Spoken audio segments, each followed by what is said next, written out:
Alhamdulillahirabbil alamin. Wa bihi nasta'inu ala umuri dunya waddin. Wassalatu wassalamu ala sayyidil mursalin sayyidina Muhammadin wa ala alihi wa sahbihi ajma'in. Subhanaka la ilma lana illa ma 'allamtana innaka antal alimul hakim. Wa tub 'alaina innaka antat tawwabur rahim. Allahumma ya fattah ya alim, ya fattah ya alim, ya fattah ya alim, iftah 'alaina fathan qariba ya arhamar rahimin. Allahumma la sahla illa ma ja'altahu sahla wa anta taj'alul hazana idza syi'ta sahla.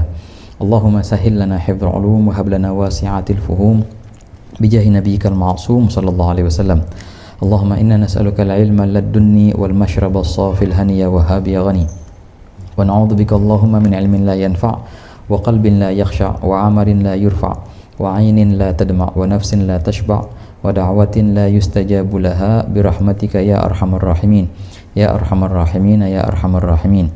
Nawaina ta'alluma wat ta'lim wat tadhakkura wat tadhkir wan naf'a wal intifa' wal ifadata wal istifadah wal hatha 'ala tamassuki bi kitabillahi wa sunnati rasulillah wad du'a ila al huda wad dalalata 'ala al khair ibtigha'a wajhillah wa mardatihi wa qurbihi wa tawabihi subhanahu wa ta'ala. Nawaina ma nawa bihi aslafuna salihun, nawaina ma ahata bihi ilmu Allah ta'ala min husnin niyat.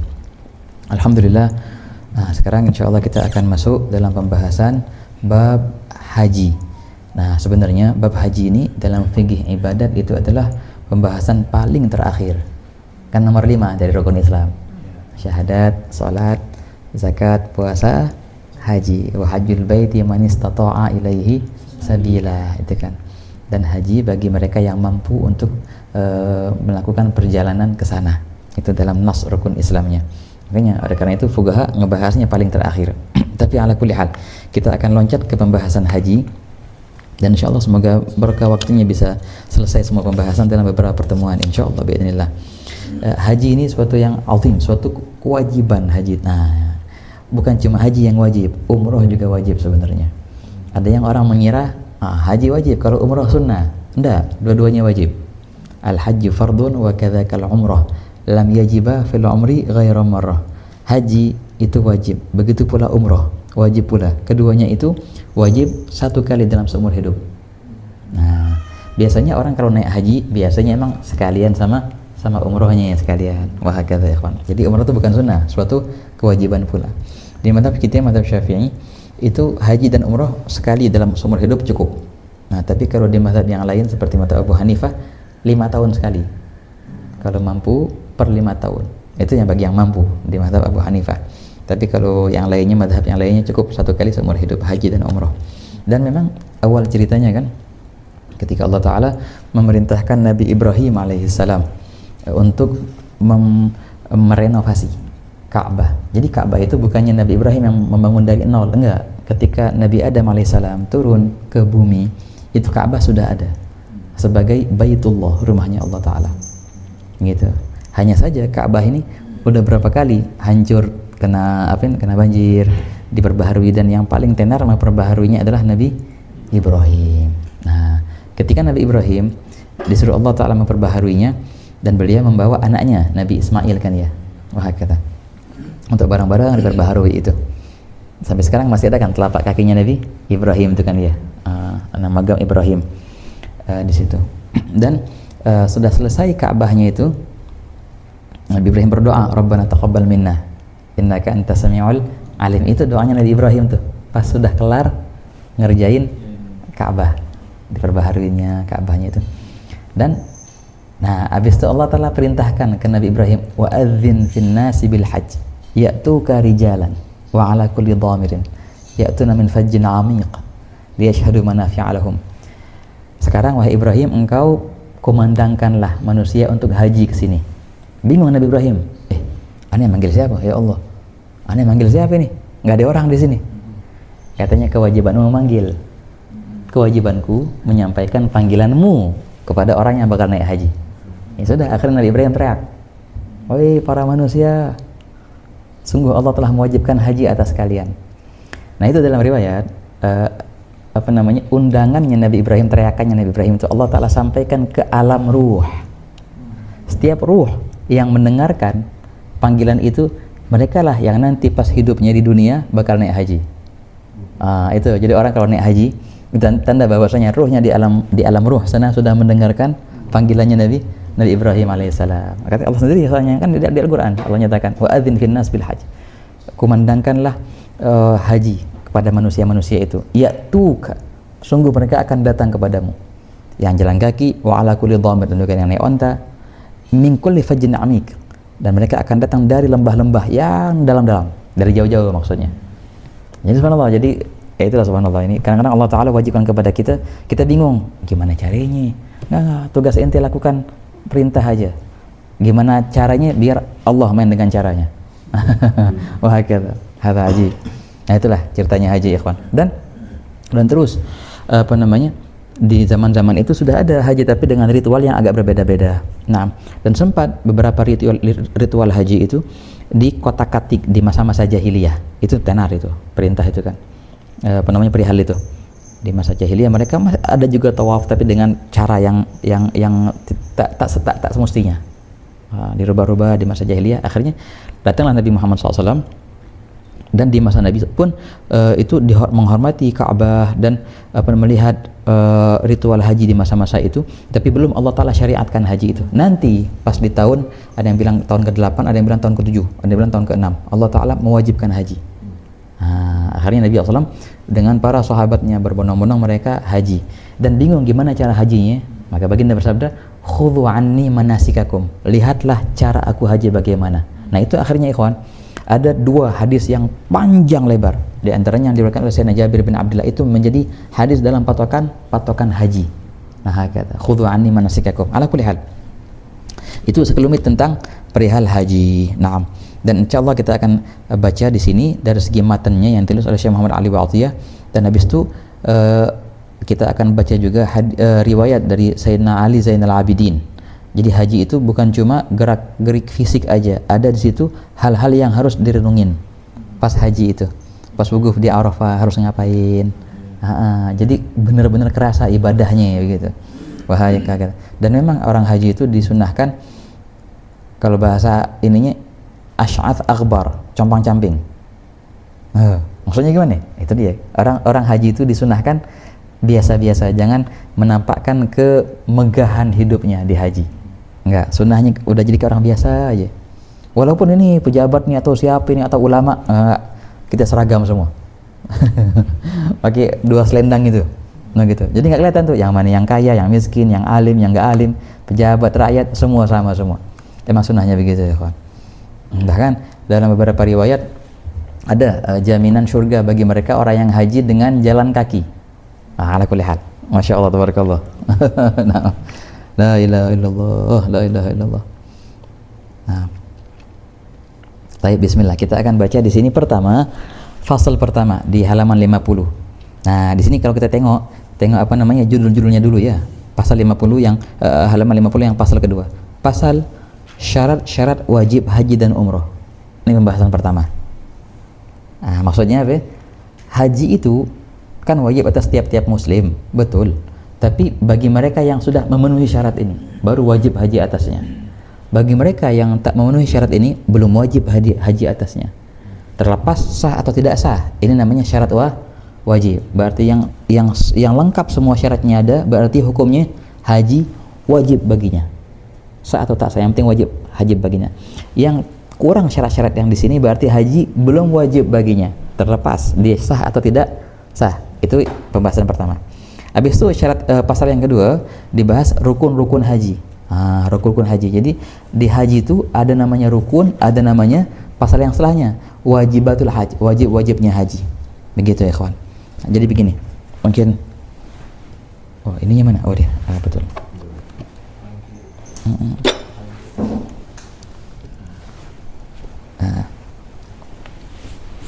Ya. Kita akan bahas pertama, kan ada syarat tuh ada dua, yang namanya syarat atau syarat ada dua, ada syarat sah, ada syarat wajib. Ini di semua nih, di sholat, di zakat, di puasa, iya kan nih. Syarat wajib sholat diantaranya baligh. Kalau orang belum baligh berarti belum wajib sholat. Orang belum baligh berarti belum wajib puasa. Apa berarti tidak sah puasanya orang yang belum balik? Belum tentu juga. Itu masalah sah atau tidak sahnya di sini. Orang sholat itu syarat sahnya dia itu sudah tamyiz. Apa tamyiz nih, Bib?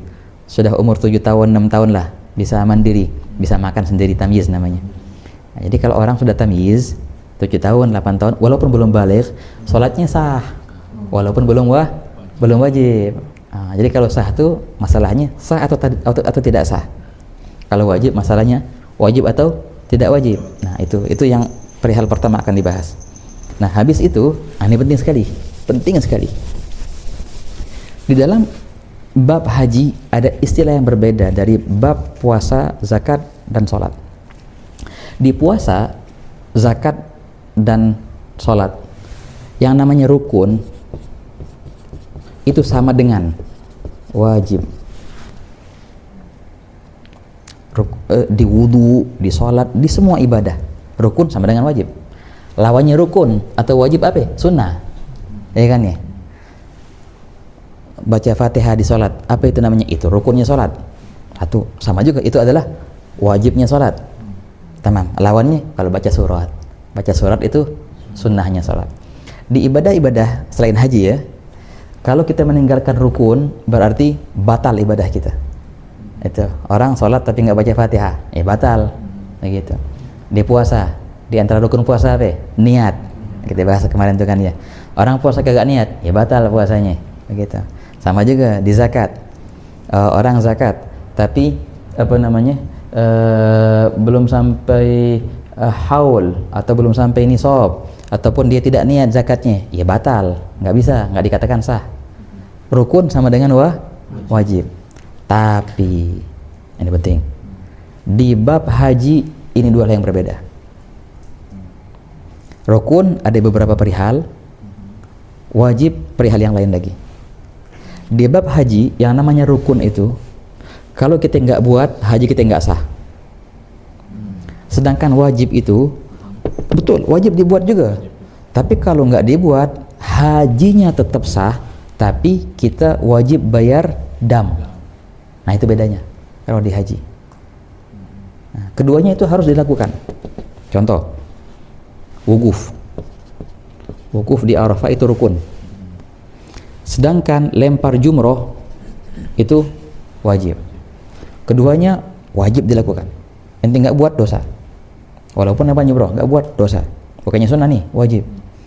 Tapi bedanya, kenapa kok wukuf di Arafah dinamakan rukun, sedangkan lempar jumroh namanya wajib? Wukuf di Arafah, kau tak buat, hajimu tak sah. Nggak sah hajimu, karena ini rukun. Sedangkan lempar jumroh, kau tak buat, hajimu tetap sah, walaupun kena dosa. Dan kena bayar fidyah ataupun dam. Nah, ini nih, beda antara istilah rukun dan wajib kalau di haji. Keduanya wajib dilakukan, tapi kalau ditinggalkan dampaknya apa? Kalau rukun, bisa batal hajinya. Tapi kalau wajib, tetap sah hajinya, tapi kena dosa dan bayar dam. Nah, jelas itu ikhwan ya. Nah, jadi a'malul hajj dikatakan. Nah, apa namanya? Yang dibuat orang di dalam haji itu tak keluar dari 3 perkara. Nah, a'malul al-hajj. Apa namanya? Amalan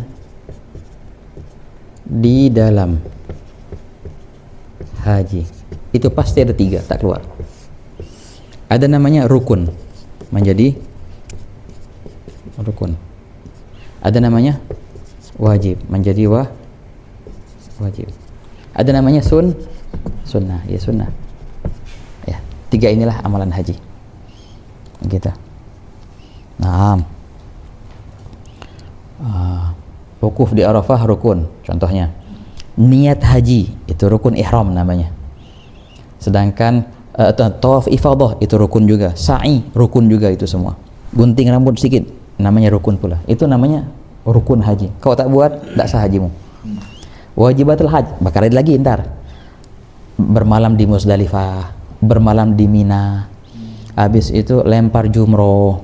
Kalau ihramnya itu dari tempat-tempat tertentu, itu namanya wajibat. Itu wajib dilakukan.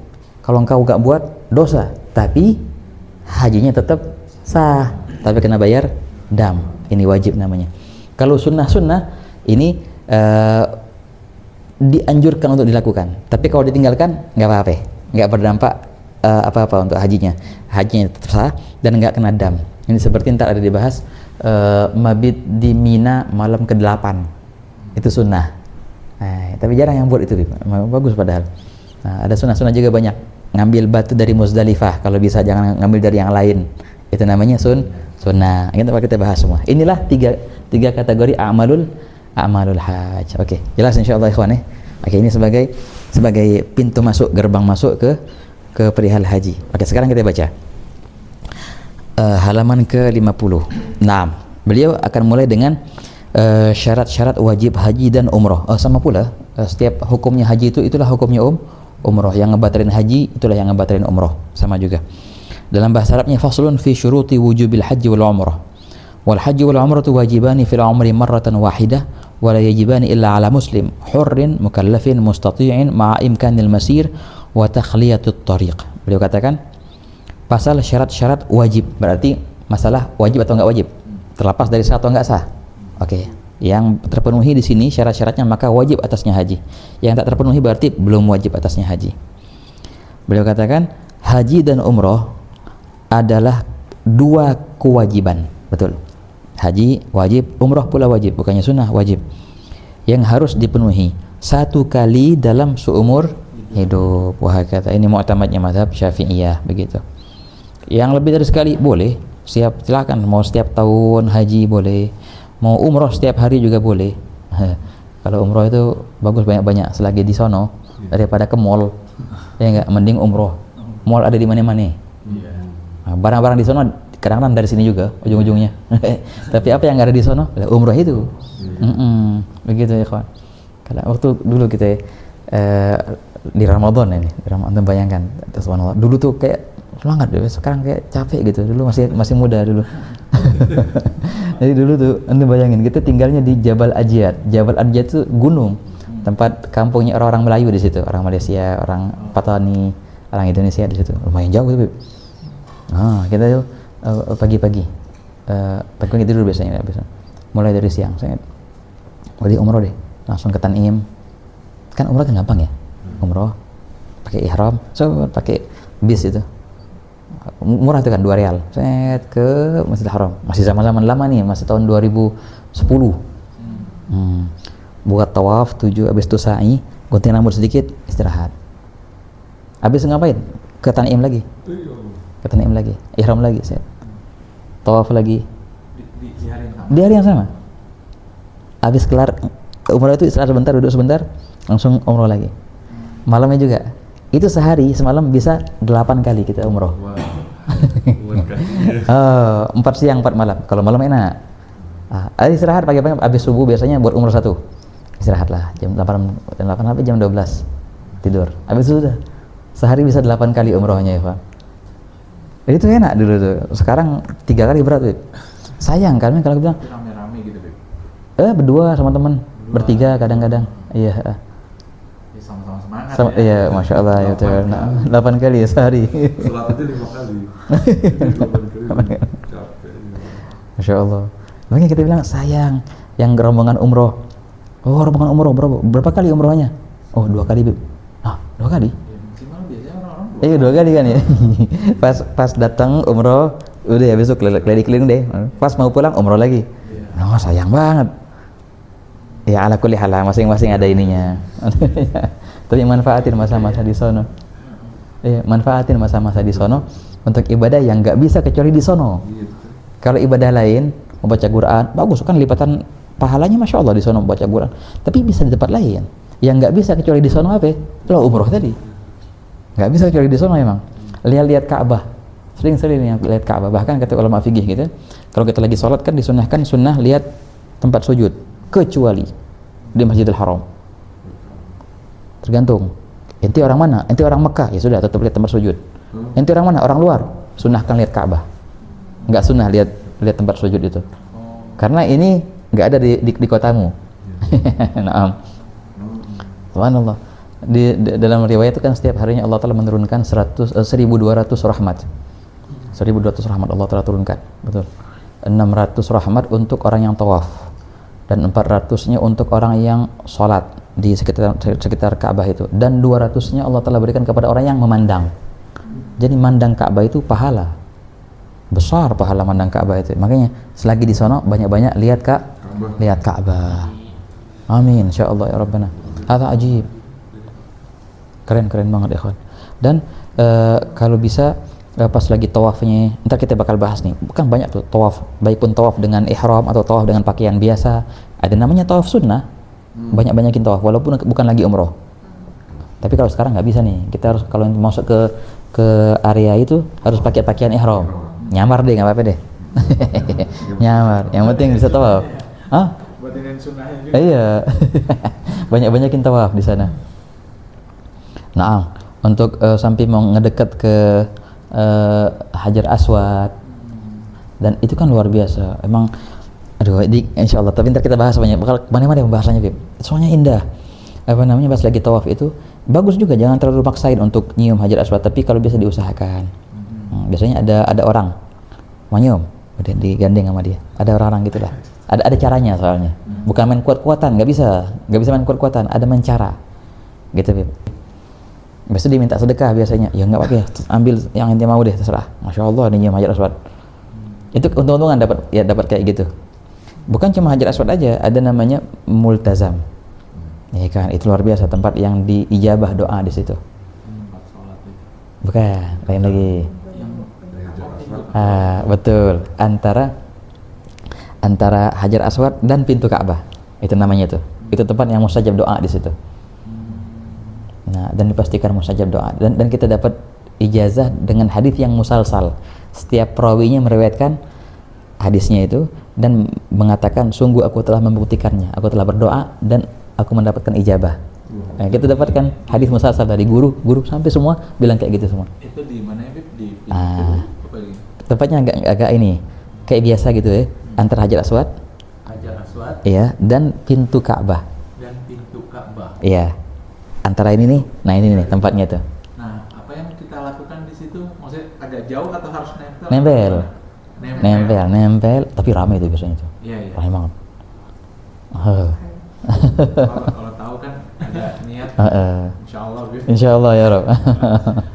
Nempel di bawah pintu Ka'bah juga, Masya Allah. Itu area Ka'bah tuh luar biasa semua ya.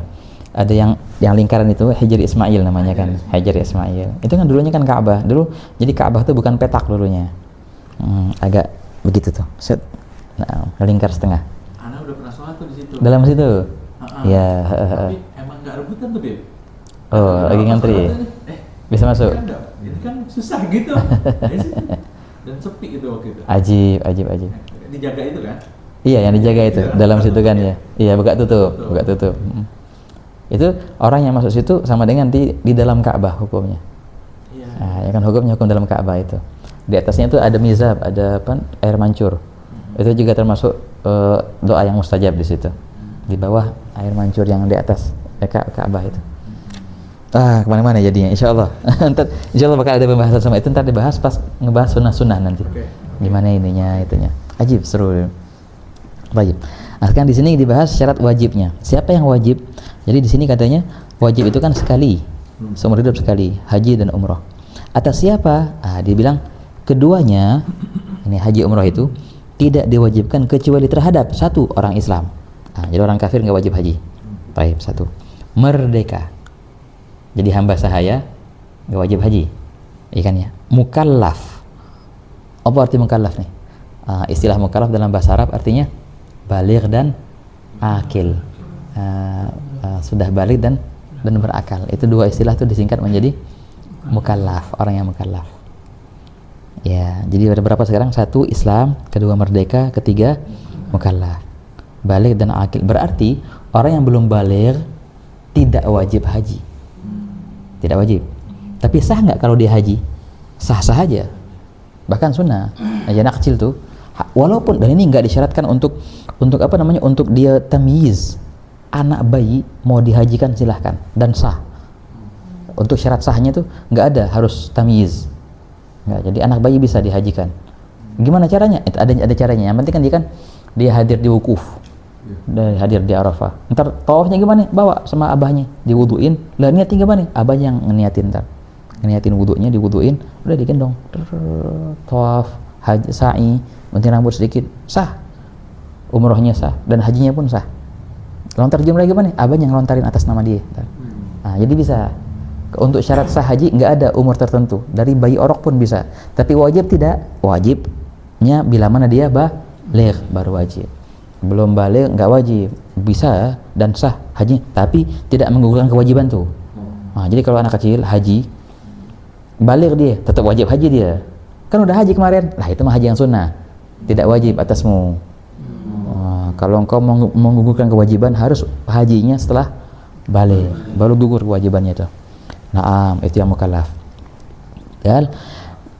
Mukallaf. Dan mampu disertai dengan kemungkinan melakukan perjalanan dan terbebasnya jalan dari rintangan. Oke. Di sini ada beberapa poin. Pertama, mampu. Oke. Kalimat mampu ini mampu dari segi finansial. Baik. Kalau orang tak mampu dari segi finansial, maka tidak wajib haji atasnya. Nah gitu. Baik. Ini bahasanya panjang sebenarnya. Mampu dari segi finansial. Pas dia mampu, tek, langsung terarahkan kewajiban haji atas dia. Tuh, tapi nggak haji itu. Dosa nggak? Nggak dosa. Tapi kalau seandainya dia meninggal dalam keadaan belum haji, sedangkan dia mampu, itu hukumnya sekian tahun dia itu berdosa semua. Iya. Contohnya dia dapat kemampuan haji pas umur 30, tapi nggak haji-haji. Sekarang belum dosa. Kalau seandainya dia pas umur 50 haji, nggak apa-apa. Problemnya kalau seandainya dia meninggal dan belum haji, berarti terhitung dosanya dari umur 30 ketika dia mampu sampai dia meninggal. Pada saat dia mampu tapi Iya. ngejalanin. Iya betul. Hitung dosanya saat itu. Nah itu dia semuanya lah.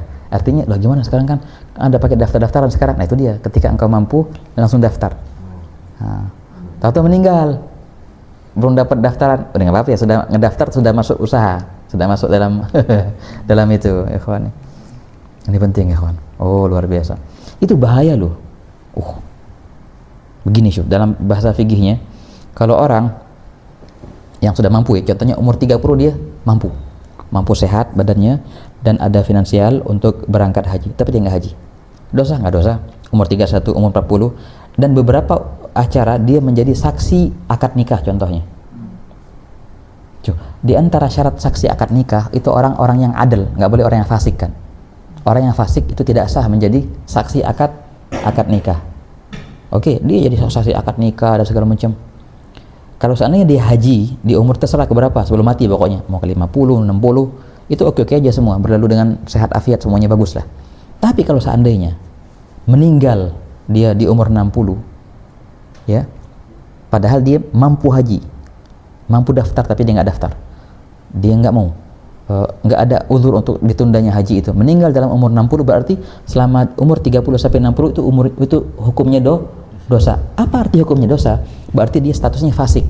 Berarti apa? Setiap akad nikah yang dia menjadi saksinya tidak sah akad nikah itu, gara-gara dia menjadi saksi dengan status orang yang fasik. Bahaya sekali. Makanya bahaya banget dong. Tapi bukan artinya wah bahaya dong kita jadiin akad nikah orang kagak sah. Gini, ya inti yang jadi saksi inti itu apa, banyak orang yang liatin akad nikah itu. Banyak orang, tapi hanya saja saksi tercatat aneh. Itu nggak apa-apa ya, masih muskilah. Kan minimal kalau akad nikah itu minimal saksinya 2. Tapi kalau acara gede, ya alhamdulillah semua jadi saksi. Tapi kalau nikahnya yang jadi saksi cuma 2 orang dan nggak ada yang tahu kecuali 2 orang itu, tahu-tahu 1 orang itu jadi orang fasik, otomatis nikahnya nggak sah tuh. Oh bahaya sangat itu kan. Nah, wahakala. Soal Nabi. Oh kalau sekarang oke lah, acara-acara nikah gede-gedean tuh semua jadi saksi, nggak apa-apa. Walaupun, nah. Kalau yang terkait mampu tadi, iya. Misalnya dia saat ini udah 30 gini-gini, terus dia daftar haji yang pemerintah nih. Yeah. Terus kan jangka waktunya lama. Nah di perjalanan itu dia mampu nih buat, kan mungkin ada dipercepat atau gimana. Itu lebih baik dia mempercepat atau ya udah tunggu aja pemerintah. Misalnya dia udah mampu nih ibaratnya buat upgrade mungkin jadi 5 tahun, jadi 15 tahun. Tapi karena dia udah daftar, ya udah nunggu yang nanti aja lah pemerintah, tapi kan kita nggak tahu umur ya. Nah, Iya. itu sarannya gimana buat Keren. teman-teman atau gimana ya? Ah. Gini, ada suatu masalah di ilmu fikih. Sebenarnya masalah ini tidak disarankan untuk disebutkan, tapi nggak apa-apa deh, kita bongkar rahasia dikit. Bongkar rahasia dikit. Begini teman-teman, di antara definisi kemampuan tuh kemampuan dengan fisik kan ya, dia sehat afiat. Di antaranya kemampuan dengan finansial. Berkata ulama fikih kita, bila mana pihak tertentu, di antaranya pemerintah, memungut biaya yang semestinya tidak ada, ya kan, itu bisa menggugurkan kewajiban haji. Bisa menggugurkan kewajiban haji.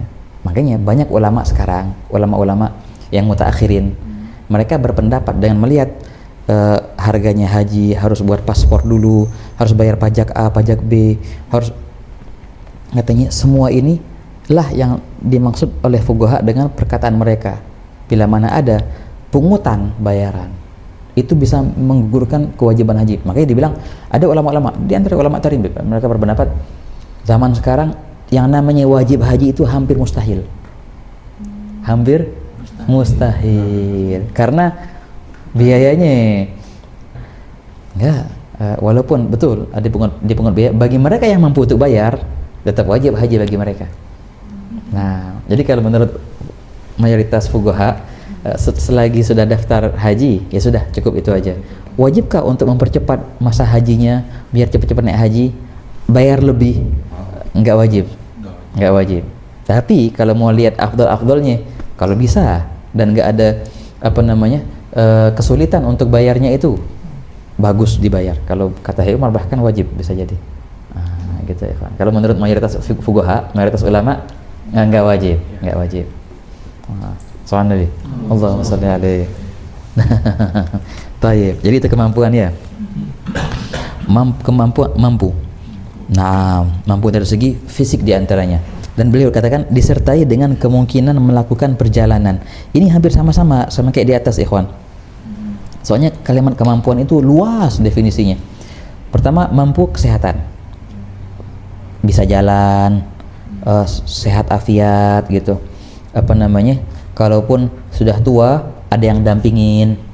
Nah, bagi perempuan juga ada mahram ataupun suami. Itu di antara syarat kemampuan. Kalau saat ini ada perempuan kaya raya, dia mau berangkat haji sendirian, itu nggak wajib karena nggak ada mahram atau nggak ada suami yang dampingin. Oke, itu di antara syarat. Dan juga kalau seandainya dia nggak bisa jalan, lumpuh, tapi dia punya banyak uang, ini pindah namanya, ada kewajiban haji sendiri, ada kewajiban untuk mewakilkan. Nah, selagi orang itu divonis inti lumpuh seumur hidup, oke, kau punya biaya untuk bisa naik haji, bisa, berarti wajib atasmu untuk mewakilkan haji. Itu termasuk kemampuan juga, tapi kemampuan bukan diri sendiri, kemampuan dengan mewakilkan. Masuk dalam kategori mampu itu, Beb. Tetap wajib haji bagian, tapi wajib haji untuk mewakilin orang. Gitu, mewakilin orang untuk haji atas nama dia. Dibayarkah orang itu, kerabat? Nah, kalau seandainya nih dia meninggal dalam keadaan belum haji, padahal dia mampu, itu wajib. Penting sangat. Orang meninggal dalam keadaan belum haji, dia meninggalkan warisan, sedangkan di masa hidupnya itu ada masa dia memang sebetulnya dia bisa haji nih, dia mampu untuk haji, tapi dia nggak naik haji. Pas dia meninggal, nggak boleh bagi warisannya, harus diambil dulu sebagian dari warisan untuk apa? Dihajiin orang ini. Itu martabat nomor 1 sebelum bayar hutang, sebelum buat wasiat, sebelum warisan. Jadi ada 5 martabat dalam ilmu warisan itu, ilmu faraid. Ketika orang meninggal langsung bagi waris? Enggak, bagi waris nomor 5, derajat paling rendah. Sebelumnya apa? Ada nomor 1, ini dulu, hak Allah yang wajib dibayar. Di antaranya haji, di antaranya zakat yang belum dibayar, itu nomor 1, dibayarin dulu hak-hak Allah Ta'ala. Zakat, haji. Kalau ada puasa yang belum dibayar, kena fidyah dia, bayar dulu itu hutang dia kepada Allah Ta'ala. 1.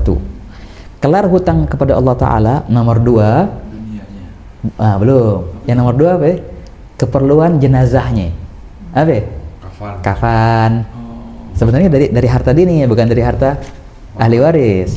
Sebenarnya gitu, tapi silahkan kalau ahli waris mau apa namanya? Mau bayarin silahkan.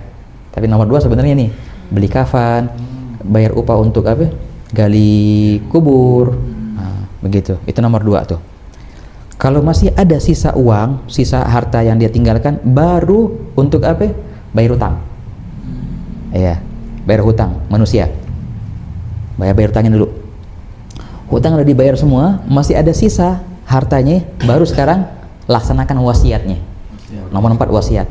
Tapi nggak semua wasiat. Wasiat apa nih? Wasiat hanya sepertiga hartanya.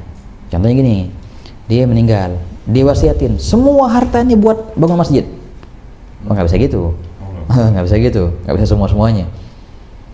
Beresin dulu tuh hutang kepada Allah dan apa namanya buat perlengkapan jenazah dan utang-utang kepada manusia, selesai. Sisanya mewasiatkan, yang kita bisa laksanakan dari wasiat ini hanya sepertiga harta. Silahkan sepertiganya buat bangun masjid. Cuma mentok-mentok sepertiga, lebih dari sepertiga nggak bisa.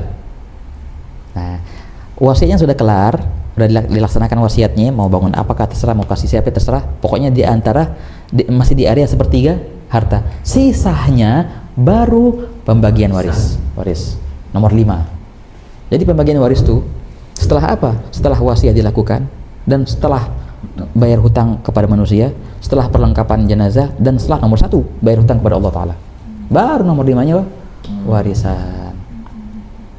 Soal Nabi panjang umur insya Allah semua. Amin. Ya Rabbana. Ajib. Kok kita bahas ini, kenapa ini? Gara-gara apa ya? Haji. Oh iya, jadi orang meninggal. Jadi orang meninggal tuh sebelum ngapa-ngapain hartanya diambil dulu untuk apa? Untuk dihajikan orang itu. Begitu ya kawan. Taib. Termasuk kemampuan juga itu kan ya. Naam, gal dan terbebasnya jalan dari rintangan. Nah, ini dalam bahasa fuqaha dulu, dia mampu dari segi finansial ada, segi kesehatan juga ada, semua oke. Tapi ntar dulu, jalan yang akan engkau lalui itu termasuk jalan aman nggak? Semuanya oke, tapi ada biasanya tuh ada tukang begal di situ. Itu bisa gugur kewajiban haji kita gara-gara tukang begal itu.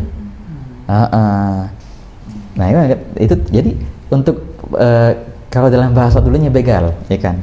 Jalannya ada tukang begal di sana, sudah gugur kewajiban haji kita gara-gara jalan tidak aman, dipungut biaya. Termasuk ini, insya Allah terbebasnya jalan dari rintangan. Nah, bahkan kata ulama kita, di antara jalan yang harus bebas dari rintangan itu bukan cuma dari begal, dari gauti atorik, bukan. Kan zaman dulu pakai onta ya. Engkau harus tahu, adakah tempat-tempat air, sumur selama perjalanan itu? Ini maksimal bisa bawa air sekian. Ini bakal habis di sekian kilo. Daerah sekian kilo ada nggak sumur? Oh ada, oke. Nanti bisa maksimal ambil berapa liter dari sumur itu. Itu harus tahu semua. Sekiranya kalau seandainya jarak antara A dan B di sini nggak ada tempat sumur dan nggak mungkin kita bawa air lebih banyak dari sekian liter, itu bisa gugur kewajiban haji gara-gara nggak ada sumur di jalan. Itu bahasa fikih yang zaman dulu. Kalau zaman sekarang mah oke, Beb ya. Oke. Soal Nabi. Allahumma shalli alaihi. Terbebasnya jalan dari rintangan ala kulli hal. Nah, inilah bagi mereka wajib haji yang Islam, merdeka, mukallaf dan mampu finansial, mampu kesehatan dan mampu untuk berjalan dan jalannya juga aman dari bahaya apapun. Nah, bagi mereka barulah haji itu wajib. Ini artinya man istata'a ilaihi sabila. Ini artinya itu ya kan. Oke, sekarang kita masuk arkanul haji wal umrah. Nah, sekarang masuk rukun sekarang. Ini rukun ini penting sangat dan harus benar-benar dihafalin rukun ini. Nah, soalnya kalau nggak kita lakukan, hajinya nggak sah. Gitu. Ruwet kalau haji nggak sah, Beb. Oh, ini problem nih. Kalau haji orang tuh nggak sah, berarti dia kena dosa pastinya, dan dia wajib mengqadha hajinya tahun depan. Itu status haji yang tidak sah. Makanya harus diperhatikan semuanya ini, yang berapa ada 6 ini. Gal musannif faslun fi arkanil haji wal umrah. pasal rukun-rukun haji dan umroh. Ini rukun-rukun ya. Tadi kita definisikan rukun adalah sesuatu yang wajib dilakukan dan bila mana ditinggalkan maka hajinya tidak sah. Itu rukun. Nggak bisa ditambal dengan dam ini. Nggak bisa nih rukun. Kalau wajib bisa ditambal dengan dam, tapi ini nggak bisa, batal hajinya. Wa arkanul haji wal umrati sittatun. Al-ihram wal wuquf bi Arafah wa tawaf al-ifadah wa sa'i wal halq wa at-taqsir wa at-tartib fi mu'dhamil arkan. Beliau katakan rukun haji dan umroh ada 6. Nah ini ada sedikit catatan ya. Beliau katakan rukun haji dan umroh. Sebenarnya yang dibahas di sini cuma haji aja. Tapi umroh gimana? Rukunnya apa? Begini. Rukunnya umroh persis sama kayak rukun haji kecuali wukuf di Arafah. Ya, kalau rukun haji 6 berarti rukun umroh berapa? 5. Nah gitu. Tanpa wukuf di Arafah nggak ada umroh. Pergi ke Arafah wukuf cuma jalan-jalan aja boleh. Itu kan dibawa tur biasanya sama drivernya lihat-lihat manasik gitu ya. Wajib sih kagak. Tapi kalau haji justru rukun paling utamanya adalah wukuf di Arafah. Baik. Yang pertama, nomor 1, niat ihram. Itu rukun yang pertama, niat ihram. Nah, banyak orang salah paham. Ada yang bilang, ya mereka paham apa sih ihram itu? Pakai baju. Bukan. Kalimat ihram dalam definisinya sama dengan niat nawaitu. Kalau niat di sholat usolli, ya niat di puasa nawaitu shoma ghadin, itu semua niat itu. Niat di zakat nawaitu an ukhrija, aku sahajaku meniat untuk mengeluarkan zakat fitrah. Niat di haji nawaitul hajja itu dinamakan ihram. Niat haji itu namanya ihram. Jadi bukan pakaiannya, namanya pakaian ihram namanya. Tapi ihram itu sendiri apa? Adalah niat. Ketika kita berniat itu namanya berihram. Begitu ihram. Kenapa namanya ihram? Begini, karena dalam haji itu kan banyak hal-hal yang nggak boleh kita lakukan, ya kan ya, nggak boleh pakai wangi-wangian, nah nggak boleh ada pakai minyak rambut atau makan berminyak pun hati-hati. Jangan sampai minyak itu kena apa namanya janggut atau kena kumis, masuk berminyak itu panjang, ntar kita bahas itu semuanya. Banyak hal-hal yang nggak boleh dilakukan. Bagi laki-laki nggak boleh pakai pakaian yang mengikat, berjahit kayak gini. Bagi perempuan nggak boleh pakai apa namanya hal yang niqab yang menutup wajah mereka. Oke. Dan bagi laki-laki nggak boleh nutup pala, peci. Itu kan, itu semua hal-hal yang terlarang. Semua itu menjadi terlarang. Tadinya boleh-boleh aja, tapi semua itu menjadi terlarang semenjak engkau berniat. Makanya niatnya dinamakan ihram. Apa arti ihram? Yang menjadikan halal haram. Itu arti ihram. Yang merubah beberapa hal yang halal menjadi haram. Itu ihram namanya. Nanti pas kelar hajinya, wah, ada kan beberapa perihal ente lakukan ini nih, udah lepas semuanya. Kembali itu yang halal, yang perihal yang haram tadi menjadi halal lagi. Namanya tahallul. Apa itu tahallul? Itu kan cukur ataupun lempar jumrah, itu cara. Arti tahallul itu apa? Menjadikan halal. Ya, mengembalikan yang haram menjadi halal. Itu arti tahallul. Dengan cara-caranya, dengan cukur, dengan lempar jumrah, dengan tawaf. Itu artinya tahallul itu, ikhwan. Baik. Jadi ihram itu bukan pakaian. Ihram itu namanya niat itu. Jadi pastilah haji itu ada niatnya, namanya ihram. Pertanyaan, bagaimana cara niat haji? Tergantung ente maunya haji apa? Tamattu' kah? Ataupun ifrad kah? Ataupun qiran kah? Nah, kalau niatnya begini ya, kawan.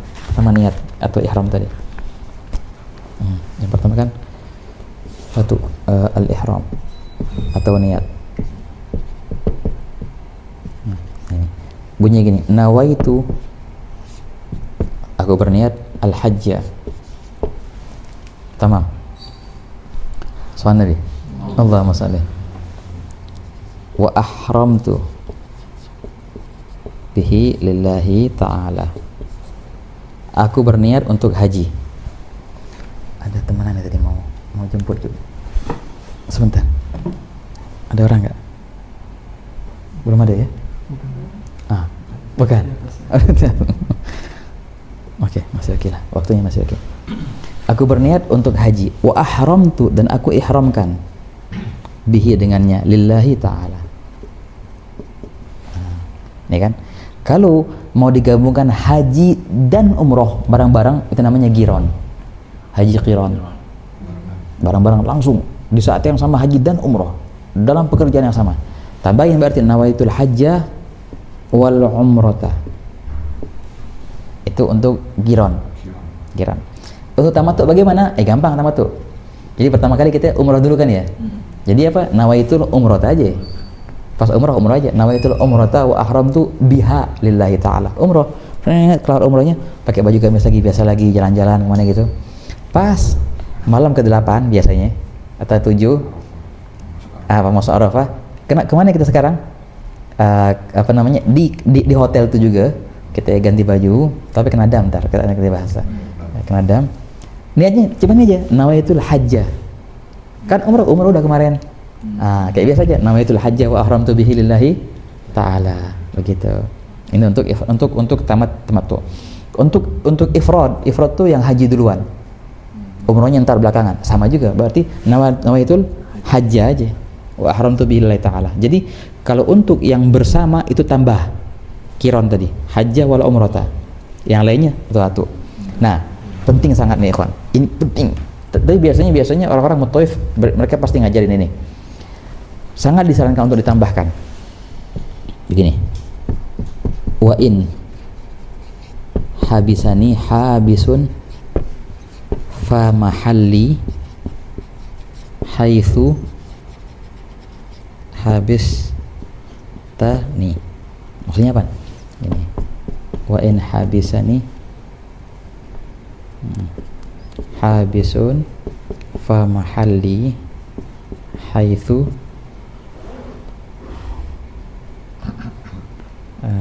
habasani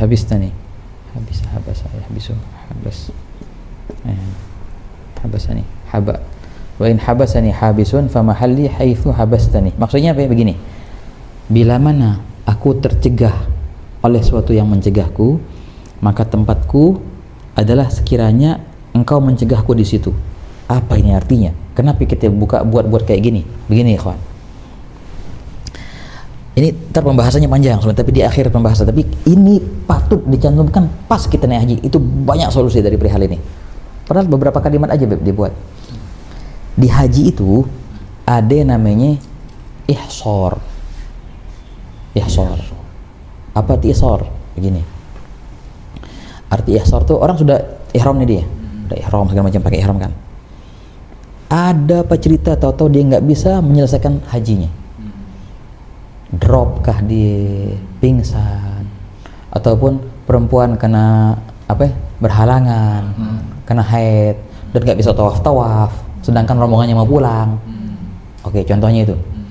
Ataupun apalah terjadi, masuk rumah sakit dia, kena jantung, pokoknya sesuatu yang menghambat dia untuk menyempurnakan hajinya. Orang kalau nggak bisa menyempurnakan rukun-rukun haji yang bakal kita bahas tuh, karena ada 6 itu namanya orang yang muhsor, tercegah untuk menyempurnakan ibadah hajinya. Apa jadinya? Langsung disuruh tahallul dia, suruh cukur. Anda belum tawaf, contohnya gitu. Anda belum sa'i, suruh cukur. Dan kena wajib bayar dam dia. Dan disuruh qadha di tahun depan. Nah, kecuali kalau pas dia niat dia baca ini. Bacaan ini bisa membebaskannya dari semua itu. Kalau dia bacanya pas niatnya, pas dia kena halangan apapun itu, nggak bisa tawaf karena kena halangan ataupun drop atau A atau B, langsung disilahkan, langsung dia cukur dan bebas, tafadhol. Nggak ada kena denda, wala halangan, wala godok, wala B, silahkan, bebas gitu aja. Nggak kena. Jadi masya Allah, ini simpel padahal. Beberapa kalimat dibaca, tapi dampaknya hebat banget. Tapi itu baca yang atas terus langsung dibaca di bawah. Yang bawah itu. Iya betul. Biasanya yang penting ini mutawifnya harus paham. Kalau dapat kalau dapat mutawif yang ahli fikih, dia biasanya baca kayak ginian. Kalau nggak dapat mutawif yang ahli fikih, wah udah untung-untungan gitu ya. Insya Allah nggak ada halangan. Kalau ada halangan bisa kena dam, kena gobok tahun depan. Iya. Nanti yang berikutnya anak kasih yang dikasih sama mutawif itu niatnya apa nanti? Boleh. Ini. Ada, sudah dapat modulnya belum? Oh, belum. Belum. Ya, oke. Kalau udah ada nanti anak kasih ke aku. Boleh, marhaba, siap. Kalau enggak nanti anak bawa itu juga sih. Siap, marhaba. Iya. Ya. Ini ceritanya ihram. Nawaitul hajja wa ahramtu billahi ta'ala. Wa in habisana habis fa mahalli haitsu habastani. Nah, kapan kita niat ini? Begini cara niatnya ya kawan. Kan niat itu kan wajib ya. Yang wajib yang rukun tuh nih niat. Tapi ntar ada yang wajibnya. Niat itu harus di waktu tertentu dan di tempat-tempat tertentu. Mikot itu namanya. Ntar apakah ada bahasan di masalah mikot. Dan masalah niat ini begini kalau sunnahnya. Sunnah sebelum kita pakai pakaian ihram dan niat mau haji itu sunnah kan kita mandi dulu. Mandi pakai wangi-wangian. Ya kan bukannya nggak boleh wangi-wangian. Itu setelah ihram. Justru kalau sebelum ihram sunnah pakai wangi-wangian. Nah, wangi-wangian. Tamam. Di badan. Bismillah. Udah pakai. Habis itu ngapain? Salat sunnah 2 rakaat dulu. Namanya sunnatul ihram. Sunnah 2 rakaat. Dengan syarat jangan setelah asar. Kalau setelah asar nggak boleh itu salat 2 rakaat tuh. Iya, termasuk salat yang terlarang tuh. Setelah asar nggak boleh. Nah, kalau malam oke, maghrib oke sudah. Yang penting jangan setelah asar. Salat 2 rakaat, baca kuliah sama kulhu, berdoa. Pas selesai salat, selesai doa, pas mau berdiri, tak disinilah disunahkan baca niat haji. Nawaitul hajja wa ahramtu bihi lillahi ta'ala. Gitu, itu sunnahnya.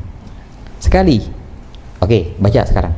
Habis itu pas naik kendaraan, naik bis, naik mobil atau naik onta. Naik kendaraan sekarang, pas jalan kendaraannya baca lagi. Jadi 2 kali sunnah baca. Pertama, pas habis melakukan salat sunnatul ihram. Jadi salat dulu baru niat ihram, bukan kebalikan. Bukan ihram dulu baru salat, enggak. Salat dulu baru ihram. Satu, yang kedua, pas naik kendaraan, pas mau jalan kendaraannya baca lagi. Nah, itu 2 kali kita sunnah melafadzkan niat haji itu, ikhwan. Ini jarang lakukan ini apa? Kalau sama juga prayer sama kayak umroh. Nah, kalau umroh iya betul sunnahnya gitu juga. Kalau umroh tuh mandi dulu kan di Tan'im tuh biasanya nih. Mandi wangi-wangi. Salat 2 rakaat. Pas mau berdiri dari salat 2 rakaat baru niat nawaitul umrata wa ahramtu biha lillahi ta'ala. Pas naik bis, naik mobil, jalan niat lagi. Anda biasanya dulu gimana? Sempat umroh dulu. Dituntunnya di mana? Dituntunnya sama tour guide-nya. Di bus diingetin lagi. Di bus. Sebelum jalan. Oke, ya oke lah. Boleh juga sebelum jalan. Sunnahnya gitu. Di masjid pas sunat 2 rakaat, habis itu di bus diingetin lagi biasanya. Oke, oh gitu. Alright, sunnahnya gitu. Sholat sunnahnya bukannya di masjid ya? Iya, di masjid. Di Masjid Tan'im itu ya? Tapi kalau ini bagusnya pas berarti lagi di hotel habis Nah, bersih-bersih. antum kan tamatu ya? Tamatu. Ya? Berarti ntar Turun pesawatnya di mana? enggak, itu iya, kalau untuk tamatu ini yang pertama kali ihram di pesawat di mana itu untuk umroh. Untuk umroh kan ya. Umroh kelar, nyantai. Jalan-jalan kemana gitu. Pas tanggal 8 biasanya tuh. Atau malam ke-8 atau ke-7 kadang-kadang. Di mana? Di hotel. Di hotel. Yang tadi tuh. Bersih-bersih, salat 2 rakaat. Bangun niat. Pas bangun niat, nawaitul hajja wa ahramtu biha. Ahramtu bihi. Pas naik kendaraan juga niat lagi, nawaitul hajja. Itu biasanya kalau orang tamattu ntar pas habis mereka ihram di hotel langsung dibawa ke mabit di Mina, malam ke-8. Bermalam di Mina, malam ke-9-nya kadang-kadang bermalam di mana? Di Arafah atau bermalam di Mina. Yang penting hari 9-nya harus di Arafah itu. Ala kulli hal. Tergantung kloternya biasanya. Iya. Keberangkatan kapan? Itu tanggal 18 berarti antum tanggal berapa apa? Tanggal berapa ininya berarti? Tanggal 1 Dzulhijjah. Berarti ya 18. 1 Dzulhijjah. Oh, masih oke itu, masih oke banget. Nyantai banget itu. Masih bisa jalan-jalan dulu tuh sebelum haji. 1 Dzulhijjah lumayan. Ke Mekah. Iya. Madinah 3 hari. Kemarin 3 hari. Habis itu ke Mekah umroh nih ceritanya. Iya, umroh. Bolak-balik berarti. Langsung udah sampai pulang dari Mekah. Oh, cuma Madinah 3 hari aja berarti. Oh, begitu, paket yang singkat berarti nih. Iya. Ya oke. Habis di Bir Ali ya, Bib, ya? di Bir Ali, Dzul Hulaifah ya kan ya. Di Bir Ali berarti ihramnya. Di 3 hari.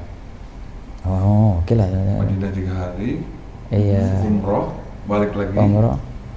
Oh, udah nggak lagi deh, langsung deh, nggak lagi langsung. Ihramnya ntar di Mekah. Berarti 3 Dzulhijjah, 4 Dzulhijjah. 4 Dzulhijjah. Itu langsung pulang. Maksudnya setelah yang lempar jumroh Terakhir 11, 12, 13 itu itu dia langsung pulang. besokannya pulang. Cuma 12 hari. Langsung pulang. 12 hari? 14. Oh, 14 hari 2 minggu. Ini paling super singkat. Singkat. Bapak bisnis. Oh iya. Dapatnya itu.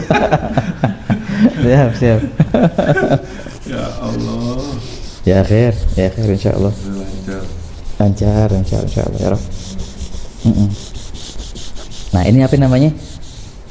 Niat. Rukun pertama niat. Oke, rukun kedua. Sudah aja tuh, Beb. Di jalan niat dah. Udah cukup, sekali aja. Sebenarnya niat di hati, tapi sunnahnya dilafatkan. Oke, itu yang pertama niat. Yang kedua apa? Wukuf di Arafah. Nah, ini masalah wukuf ikhwan. Beliau bakal ini enggak ya? Bakal dibahas lagi wukuf ini. Oh enggak bakal dibahas lagi. Penting ini sangat ini. Oh ada wukuf di Arafah, lihatnya. Ada pembahasan wukuf di Arafah. Wukuf itu artinya berdiam. Ya. Wukuf di Arafah, rukun daripada rukun haji. Harus di Arafah. Masanya atau ini, yang penting kan walaupun sekejap. Area Arafah itu inti harus ada di area sini, walaupun cuma sebentar, walaupun cuma lewat, walaupun di atas helikopter. Nah, yang penting ada di area sini. Di masa tertentu. Mulainya kapan? Dari zawal zuhur. Zuhur tanggal 9 Dzulhijjah. Itu mulainya mulai waktu wukuf itu. Pas masuk waktu zuhur mulailah waktu wukuf. Jadi kalau orang pagi-pagi di Arafah gitu jam 8, jam 10, jam 11 habis itu dia keluar, nggak sah wukufnya. Harus mulainya itu dari zuhur, masuk azan Allahu Akbar, zawal, baru mulai wukuf. Sampai kapan? Ini lumayan agak panjang nih. Kan tanggal 9 nih. 9 zuhur, asar, maghrib, isya. Sampai terbit fajarnya hari ke-10. Oh, Sampai subuh. besok. Sampai azan subuh. Azan subuh. Azan subuhnya tanggal ke-10. Azan subuh berkumandang Allahu Akbar, habislah waktu wukuf. Jadi orang lari-larian, pengen kena haji. Nyampe ke Arafahnya habis subuh. Nggak sah. Udah, lepas, udah nggak bisa hajinya. Kena tahalul dia dengan amal umrah. 10 menit sebelum azan subuh masih dapat? Masih dapat. Yang penting sebelum, 10 menit aja. walaupun 1 detik. 1 detik? Walaupun, yang penting sebelum terbit fajar subuh tadi. Ya. Jadi, nah, ini sekian jam ini nggak harus semuanya kita di situ, enggak. Yang penting kita ada di situ walaupun sebagian waktunya, iya kan? Jadi nggak semuanya harus dari siang tuh sampai subuh, enggak. Justru enggak sunnah kayak gitu. Sunnahnya kita cuma siang-siang aja. Ntar maghribnya ada sunnahnya kita bahas ntar. Maghribnya sholat maghrib, isya, habis itu langsung jalan ke Muzdalifah, bermalam di sana. Nah, jadi inilah masa-masa wukuf. Dan memang haji itu al-hajju Arafah kan hadisnya. Haji itu Arafah. Orang yang haji ya sama dengan harus wukuf di Arafah. Yang nggak wukuf di Arafah sama dengan nggak haji, walaupun dia gimana ceritanya. Nah, makanya ada sahabat dia datang jauh-jauh dan dia nggak sempat wukuf, dia nyampe Arafah pas habis subuh tanggal 10 pas hari raya Idul Adha. Jauh-jauh nih, ya Rasulullah, anda datang dari jauh-jauh, masa nggak dapat haji? Kata Rasulullah, al-hajju Arafah, tetap aja yang namanya haji itu adalah Arafah di waktunya. Ente nggak dapat waktunya, ya nggak bisa. Begitu. Dan subhanallah orang di Arafah itu ya kawan. Nah di sini nih, ini keutamaan haji itu memang yang membedakan haji dari umrah dan yang lain itu Arafah itu. Makanya dalam hadis orang yang hadir di Arafah di jam-jam itu dosanya diampunkan kan. Dan keluar dari Arafah itu kayak bayi suci. Ya betul. Dan dia luar biasa nih. Dia wajib meyakini dosanya diampunkan. Keren gak tuh? Keren. Wajib dia meyakini dosanya diampunin.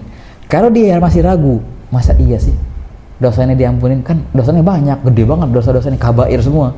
Masa iya dengan ini? Keraguanmu itu dosa. Keren banget.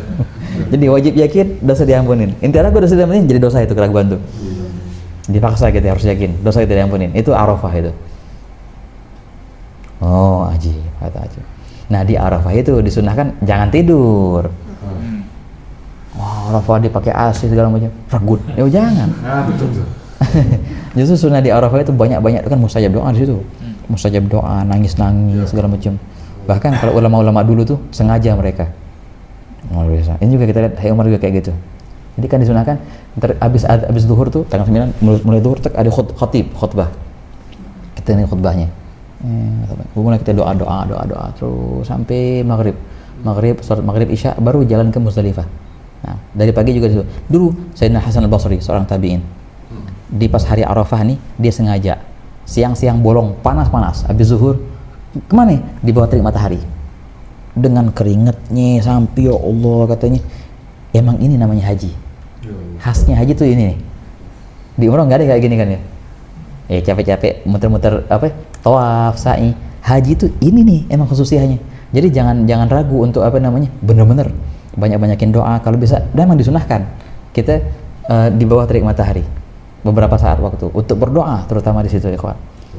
Begitu panas keringat nggak apa-apa deh, masih muskil. Emang haji tuh begitu.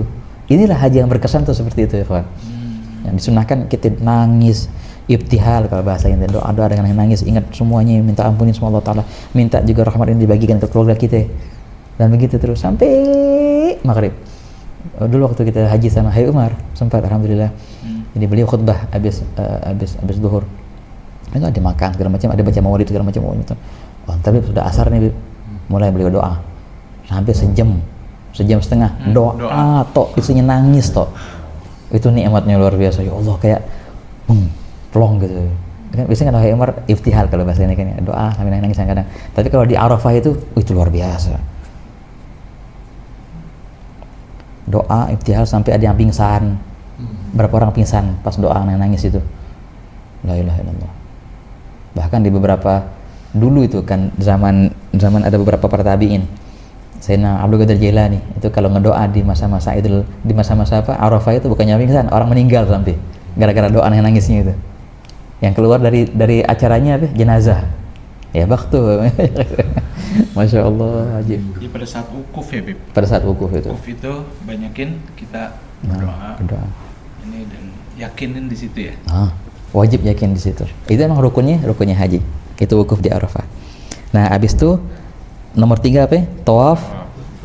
Tawaf al-ifadah. Nah, begini ikhwan. Ada namanya tawaf.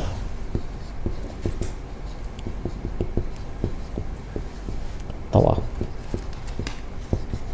Ifadah. Nah, begini, tawaf ifadah. Apa tawaf ifadah? Arti tawaf itu artinya mengelilingi Ka'bah 7 kali kan ya. Ntar ada fasal yang beberapa berikutnya, ntar ada cara-cara tawaf. Ada caranya ya ikhwan. Nggak boleh ngedeket ke sini, nggak boleh ikut jalan pintas ke Hijr Ismail. Gitu kan aja. Itu ada kewajiban tawaf, kita bakal baca nanti. Tapi memang tawaf itu suatu rukun daripada rukun haji, namanya tawaf. Tawaf apa? Oke, dalam haji itu ada 3 tawaf. Dalam haji 3 tawaf. Yang satu tawaf rukun namanya ifadah. Yang satu tawaf wajib. Nah, itu tadi apa wajib tadi artinya? Wajib dilakukan, tapi kalau nggak dilakukan sah haji tapi kena dam.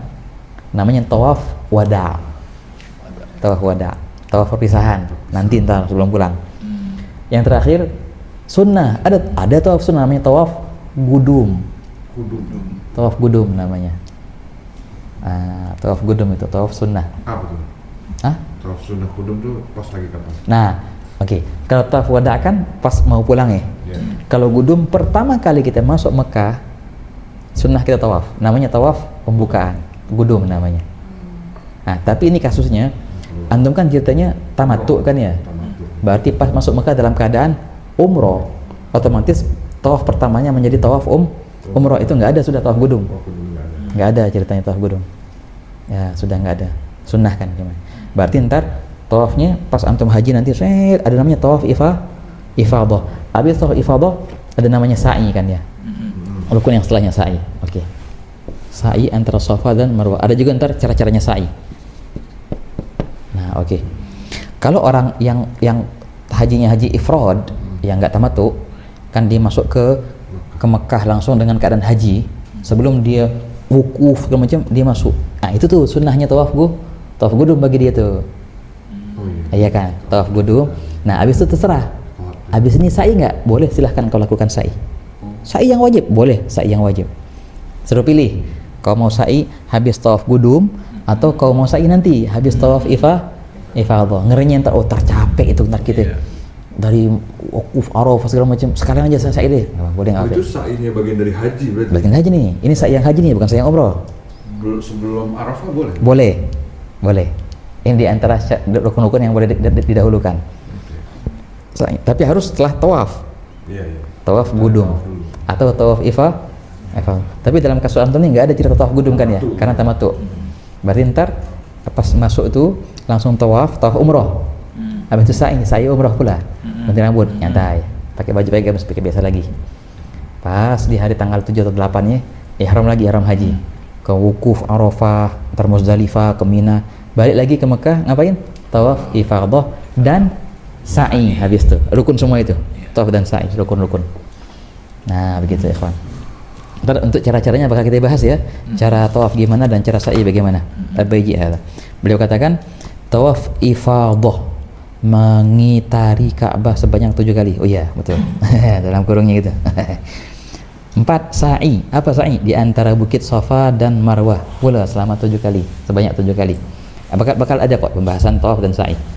Yang penting sa'i itu nggak boleh sendirian, nggak boleh aneh mau sa'i, nggak. Yang namanya sa'i itu harus setelah tawaf. Nggak boleh aneh mau jalan sa'i. Sa'i dulu. Nggak bisa. Sa'i itu namanya sa'i habis tawaf. Begitu ya kawan. Apa namanya? Dan emang sa'i tawaf itu kan kalau orang mau tawaf lillahi ta'ala, mau sunnah aja bisa. Tapi nggak ada cerita yang sa'i sunnah. Ada nggak sa'i sunnah? Nggak ada. Ya sa'i umroh atau sa'inya haji. Iya. Itu namanya jogging. Sa'i dia. Bukan sa'i. Nah ini berapa? 4 ya. Yang kelima, mencukur habis rambut atau memotongnya. Oke, jadi 2 pilihan. Mencukur habis maksudnya botak, full botak, atau kau tak botak, memotongnya saja. Emang suatu kewajiban al-halq atau taqsir. Potong rambut. Gitu. Nah, al-halq atau taqsir. Bagi laki-laki disunahkan dia cukur semua rambutnya. Bagi laki-laki. Bagi perempuan disunahkan memotong ini 3 jari. 3 ruas ini. Nah, ini kan rambut ini 3 ruas jari. Sebanyak 3 ruas jari itu. Bagi perempuan. Bagi laki-laki sunnah motong semuanya. Gundul sunnahnya. Kalau mau masalah kewajibannya, sebenarnya yang wajib itu 3 helai rambut. Wajib 3 helai rambut. Baik pun semua 3 helainya ataupun sebagian daripada 3 itu yang wajibnya. Satu nggak bisa, 2 nggak bisa, harus 3, minimal 3, maksimal ya semuanya. Dan memang katanya jangan tanggung-tanggung. Ini cuma dikit aja deh. Yang penting juga banyak ini yang sayang. Kan dia kan asal tahlul aja, asal tahlul cek dikit aja, botaknya ntar di rumah lah justru ngilang pahalanya. Di Indonesia. Botak Indonesia. Apalagi Indonesia. Botak kenal di hotel aja. Bukan begitu. Pas ente potong 3 itu sudah gugurlah kewajiban. Jadi yang botak nanti itu bukan botak ibadah itu. Udah biasa-biasa aja. Salon aja kayak biasa itu jatuhnya. Jadi langsung aja ke salon. Emang begitu semestinya. Jadi jangan gunting 3 itu. Dulu. Enggak. Langsung aja semuanya. Emang begitu sunnahnya. Afdalnya begitu. Kan antum mau umroh nih. Nah, disunahkan nanti pas umroh jangan semuanya. Biar untuk botak itu nanti pas haji aja. Pas salat taksir umroh bolehlah pakai gunting kecil tuh 3 aja cukup, 3 helai. Ya. Nanti pas haji jangan pakai gunting kecil tuh. Pas haji segala pas mau waktunya halaq awet taksir langsung ke tempatnya. Dan botakin semuanya. Botakin semua. Jadi semua dapat pahala. Setiap helai rambut itu dapat pahala semuanya. Jadi jangan motong di situ. Iya, jangan potong di situ, lanjutin di salon. Enggak, ngilang pahalanya. Yang motong katanya harus udah yang dipotong. Ya, begini. Oke, itu penting sangat. Untuk masalah haji, sebelum datang waktunya motong, ini lupa kita. Ntar kita jelasin. Untuk tawaf dan sa'i ini kan ada waktunya. Mulai dari kapan sampai kapan? Al-Baiji. Sama juga orang ketika dalam keadaan ihram tuh, dia nggak boleh potong rambut. Kecuali kalau sudah saatnya tahallul, dia silahkan potong rambut. Dia dalam keadaan ihram, dia nggak boleh potong rambut dan juga dia tidak boleh memotong rambut orang. Kena dam dia. Jadi kan ihram, ente mau tahallul, sini anda potongin. Anda ihram, Yang ada yang kena dam. Iya. Jadi gimana caranya? Ya sudah, ima kita motong sendiri atau minta potongin orang yang bukan dalam keadaan ihram. Gitu. Sendiri dulu. Iya. Ya bukan keadaan ikhram Betul, yang motong. Berarti kalau tukang potong rambut Ya oke lah. Oke kan? Oke banget. Berarti habis selesai sa'i itu mendingan langsung Langsung ke sana. ke tukang Rambut, potong. Atau kita bawa cukuran yang otomatis. Iya oke, boleh juga. Oh, boleh tuh ya. Masya Allah, boleh juga. Ayo lu bawa-bawa gitu. Iya. Bawa bawa gitu. Masya Allah, Masya Allah. Nah itu namanya motong rambut tadi. Yang terakhir, tertib pada sebagian besar rukun-rukun. Wajib mendahulukan ihram dari wukuf itu kan. Nah dalam perihal ini, mana tadi? Nah 1, 2, 3, 5 ini. Memang nomor 1 ihram. Pasti ihram ini nomor 1, nggak bisa dinti belakangan ihram itu. Sama juga wukuf di Arafah nggak bisa ditunda-tunda dari yang lain. Wukuf dulu baru tawaf. Kecuali sa'i tadi. Sa'i ini bisa dikasih pilihan. Terserah ente mau sa'i habis tawaf ifadah atau sa'i habis tawaf gudum tadi. Itu bisa didahulukan sa'i itu. Makanya tertibnya tuh nggak semua bisa main dahulukan. Masih muskilah. Halak juga antara halak sama tawaf itu nggak harus tawaf dulu baru cukur. Nggak harus. Silahkan mau cukur dulu baru tawaf juga nggak apa-apa. Yang penting semua ini habis wukuf. Nomor 1 harus ihram, nomor 2 harus wukuf. Habisnya silahkan mau ngapain. Yang penting kalau sa'inya harusnya habis tawaf, nggak boleh sa'i sebelum tawaf. Ya, baik pun sa'inya setelah tawaf ifadah atau setelah tawaf gudum yang di awal tadi. Adapun halak dan tawaf terserah mau ngapa-ngapain, mau cukur dulu habis itu tawaf. Habis itu apa namanya mau tawaf gudum habis itu suhu, habis itu cukur, masih muskilah apa-apa. Soal Nabi. Ini rukun-rukun haji. Ini semua harus dilakukan. Yang nggak melakukan ini hajinya nggak sah. Bukan nggak bisa, bukan bayar dam, memang nggak sah hajinya. Wajib qadha lagi. Nah, bakal kita bahas nanti wajibatul haj. Ini yang lebih ruwet lagi ntar. Nanti ada sunnahnya ya, Bib. Ada ntar sunnah-sunnahnya. Coba kita tengok di sini. Arkanil haji. Halaman setelahnya kan 52. Pasal hal-hal yang diwajibkan saat haji. Nah, ada tengok ada satu alinea di atas tuh, halaman 51. Warganul umrah tu arkanul haji adalah wukuf. Rukun-rukun umroh sama dengan rukun-rukun haji kecuali dalam umroh tidak terdapat wukuf di Arafah. Iya, terus kayak gitu. Di umroh ngapain gitu? Ihram, habis ihram ngapain? Tawaf, habis tawaf, sa'i, habis itu cukur. Tahallul, cukur. Udah kelar. Pakai baju biasa. Ngapain habis itu? Ke Tanaim lagi. Ihram lagi, tawaf, sa'i, cukur lagi. 8 kali. Iya, Sampai berapa Julhijjah gitu deh. Iya, sepulangnya deh. Sebelumnya mananya. Kalau menurut nggak langsung dibotakin kalau gitu. Apa? Kalau mungkin dia buat niatnya 8 kali jangan dibotakin. Oh iya makanya. Ya dikit-dikit aja. Kalau dibotakin juga, bagaimana ntar cukur lagi? Ini jadi udah gugur tuh kewajiban cukurnya. Sunnahnya ntar kalau orang sudah botak, emang dibotak atau emang dia tuh nggak tumbuh rambut. Ini kewajibannya gimana nih cukur nih? Disunnahkan dia bawa silet ataupun bawa alat cukuran, cuma lewatin aja.